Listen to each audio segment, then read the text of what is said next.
News viewers out there, we are here in Mayitengwe, Plumtree, where the Minister of Transport has accompanied the media, especially taking a leading role in terms of the tour which we are doing from Masvingo, Bait Bridge. Now today we are in Plumtree.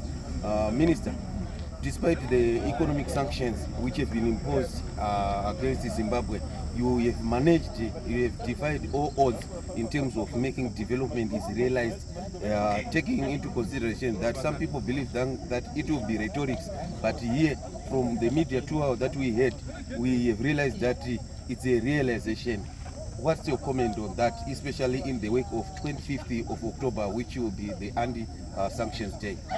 Thank you so much, Gideon. And indeed, you are very right that under very difficult circumstances as a nation, where if you look at other jurisdictions, infrastructure funding is funded with concessional facilities, where you tap into the World Bank, the IMF, and what you only need to do is to acquit. You give them programs and projects, and then you get funded, and then you acquit.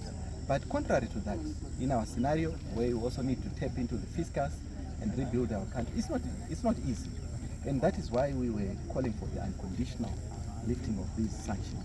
And we are also progressing that as we move towards the 25th, with the same voice to say, yes, we must be free, so that we also enjoy the same benefits other countries are benefiting. But above all, we are not just seated, and I want to thank our great leader, Dr. who then said we need to continue rebuilding our country, not only focusing on a particular province, but across the entire nation. And we've demonstrated that in the ministry, where he had to cut across provinces, even from Harare, where he said Harare, Masvingo, and it was Mad South and Mad North, and we are back again at Mad South. So the idea behind is to make sure that each kilometer matters. And you have seen this kind of a road in Bulilima, which was something that even the locals would not think of having third road in this particular province. But I'm happy that we are right at the end of Botswana area and Zimbabwe, bordering Mayitengwe, where we are also going to be rehabilitating this border post to show that indeed we want to rebuild our country.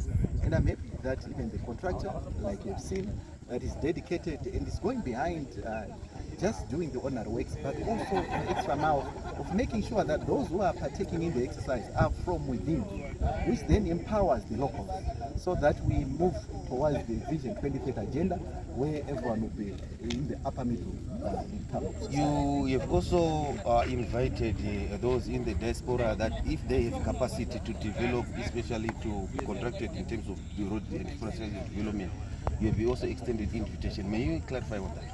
A very good question, Gideon. And if you have noticed, whenever our president visits, even across borders, he engages those in the diaspora to say, these are the projects ongoing, and you are free to come and participate. And we've witnessed here this company that is doing this road, that he was in the diaspora and he decided to come back to send a narrative that yes, you can do it as Zimbabweans, rather than just post on social media and saying this is what is happening, portraying a different picture of our country, but also to come and participate in the rebuilding of our country. And I'm happy that this is again an extension and also an invite to those in the diaspora to say, come back home and we'll support you. And like what we indicated in the ministry, we are ready to support those who are coming from the diaspora to also buttress the point of our great leader that yes, come back home, we work together. If you can demonstrate that you can do it, we continue. And we've assured even the contractor here that there are no basis for us to actually give you the 10 kilometers. If you can do 20, if you have demonstrated that you can do 20, why not? But the problem is where we have people who are engaging in conniving, where they would collude with contractors. But we in the ministry have got an open door policy, transparency and accountability. If someone